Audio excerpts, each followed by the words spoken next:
పెళ్లి తర్వాత శాంతి లేకపోవడానికి కారణము రకరకాలుగా కుటుంబాలు మంచివి కాదనో, లేకపోతే గ్రహ దోషాలనో, లేకపోతే కాలసర్ప దోషాలు, కుజ దోషాలు ఇలాంటి వలన కొన్ని రకాల దోషాలు ఎవరు నివారించలేరు. అది అనువంశికంగా అంటే పెద్దవాళ్ళు చేసిన ఈ ఇబ్బందుల వలన అంటే తెలిసి తెలవక పెద్దవాళ్ళ వలన వచ్చే ఇబ్బందులు మీకు ఈ రోజున పాపం శాపం కింద మారిపోతాయి. అలాగే కొన్ని రకాలైన ఇబ్బందులు కుజుడు ఉన్న ప్రాంతము కుజుడు 8లో ఉంటే ఆ కుటుంబం గ్యారంటీగా కుటుంబంలో చావులు సంభవిస్తాయి.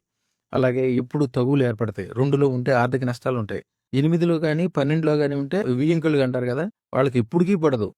ఈళ్ళ కుటుంబంతో వాళ్ళకి పడదు, వాళ్ళ కుటుంబంతో వీళ్ళకి పడదు. ఇట్లాంటి ఇబ్బందులుంటాయి. ఇయన్నీ కూడా ఇబ్బందులనేవి, ఈ చెడులనేవి, ఈ చీకటనేది దగ్గరికి కూడా రాకుండా ఉండాలంటే కోటి సూర్యుల యొక్క వెలుగునిచ్చే అదృష్టతన దానంతోటి జీవితం అద్భుతంగా మారద్ది. నా దగ్గర వచ్చినోళ్ళు చూడండి ఎన్నో సంవత్సరాల క్రితం విడిపోయిన కుటుంబాలు బ్రహ్మాండంగా కలిసి ఇండస్ట్రీలు, వ్యాపారాలు అద్భుతాలు సాధించారు. ఇంత నీచంలో ఉన్న ఎన్ని ఇబ్బందులున్నా కుటుంబంలో ఉన్న విపరీతమైన శాంతి, సుఖము, ఆనందము, ఆరోగ్యము, ఐశ్వర్యము కలగాలంటే అదృష్టరత్న ధారణ ఒకటే మార్గము.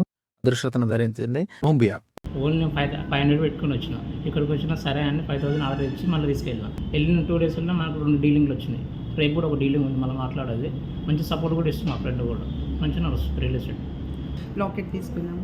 సో మంత్రం ఇచ్చినాక మంత్రం చేసుకున్న తర్వాత చాలా పాజిటివ్నెస్ ఉంది. మా హస్బెండ్కి కూడా అంటే అన్నీ పాజిటివ్గా అనిపిస్తుంది. రియల్ ఎస్టేట్లో సక్సెస్ఫుల్గా మీన్స్ ఎండింగ్లో వచ్చాయి. 15 years నుంచి మార్కెట్లో స్ట్రగుల్ అవుతా ఉన్నాము. ఇప్పుడు మీ దగ్గరికి వచ్చాక ఆల్మోస్ట్ పెద్ద హ్యూజ్ ప్రాజెక్ట్స్ అవుతాయి సార్. మా ఛానల్కు లైక్, షేర్, సబ్స్క్రైబ్ చేయండి. మీ అదృష్టం మొదలవుతుంది.